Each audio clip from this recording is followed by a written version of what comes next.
લક્ષ્ય ન્યૂઝ, એક નજર, એક લક્ષ્ય. નવો જિલ્લો બન્યા બાદ વાવ થરાદમાં યોજાયો આ પ્રથમ મોટો રાજ્ય કક્ષાનો કાર્યક્રમ હોવાથી જિલ્લાવાસીઓમાં વિશેષ ઉત્સાહ અને ઉમંગ જોવા મળી રહ્યો છે. ઉજવણી અંતર્ગત આયોજિત શસ્ત્ર પ્રદર્શન પ્રભારી સચિવ એમ નાગરાજે નિહાળ્યું અને ભારતીય સુરક્ષા દળોની શક્તિ તથા સજ્જતાને તેમણે પ્રશંસનીય ગણાવી હતી. આ ઉપરાંત વિવિધ થીમ આધારિત પ્રદર્શન કૃતિઓ, સાંસ્કૃતિક કાર્યક્રમોનું આયોજન કરવામાં આવ્યું.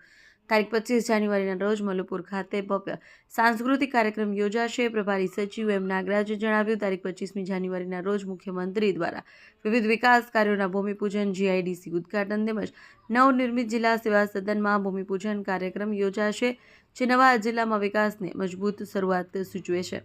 આ ઉજવણી વાવ, થરાદ, સુઈગામ સહિતના અંતરિયાળ અને સીમાડા વિસ્તારમાં આરોગ્ય, શિક્ષણ, ઉદ્યોગ, રોજગાર અને યુવા વિકાસ, ખેતીવાડી ક્ષેત્રે વિકાસને નવી દિશા આપશે. 77માં પ્રજાસત્તાક પર્વ લોકભાગીદારી અને વિકાસના પ્રતીક રૂપે જિલ્લાવાસીઓ માટે યાદગાર બનશે. અહેવાલ રાજપૂત ભલાભાઈ, વાવ, થરાદ.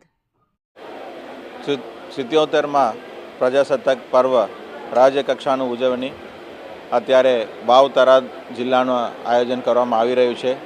આ ભવ્ય ઉજવણીમાં રાજ્ય સરકારના તરફથી માનનીય ગવર્નરશ્રી અને માનનીય મુખ્યમંત્રીશ્રી, આખી રાજ્ય સરકારના વહીવટી તંત્ર અહીંયા ઉપસ્થિત રહેવાના છે.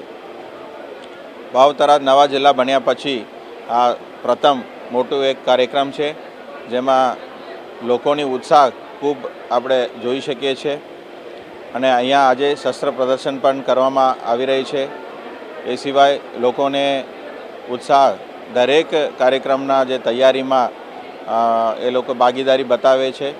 અને આ ઇન્ટિરિયર અને પછાત વિસ્તારના નવા જિલ્લાના દરજ્જો આપીને રાજ્ય સરકારે જે વિકાસ માટેની મુહિમ લીધું છે, એનું સાચા અર્થમાં હવે લોક સુધી પહોંચાડવાનું જે તબક્કો છે આવી ગયું છે. અને આ જે કાર્યક્રમ છે એમાં અલગ અલગ પ્રદર્શન પણ કરવામાં આવી રહે છે, કૃતિઓ પણ રજૂ કરવામાં આવી રહી છે, સાંસ્કૃતિક કાર્યક્રમોનું પણ આયોજન છે. 25મી તારીખે સાંજે મોટું એક કલ્ચરલ પ્રોગ્રામનું પણ આયોજન મલુપુર ખાતે કરવામાં આવી રહી છે. માનનીય મુખ્યમંત્રીશ્રી દ્વારા સવારથી 25 તારીખના રોજ કાલે સવારથી અલગ અલગ ભૂમિપૂજનના કાર્યક્રમ, GIDCના ઉદ્ઘાટન અને જિલ્લા વહીવટી તંત્રના જિલ્લા સેવા સદનનું પણ ભૂમિપૂજનના કાર્યક્રમ પણ થવાનું છે. એટલે જિલ્લાનું જાહેરાત થયા પછી તરત જ જિલ્લા સેવા સદનનું કામ પણ ઝુંબેશના રૂપે સ્થાનિક વહીવટી તંત્ર દ્વારા ઉપાડવામાં આવી છે. એનું જે સુંદર શરૂઆત છે માનનીય મુખ્યમંત્રીશ્રીના વરદ હસ્તે થવાનું છે.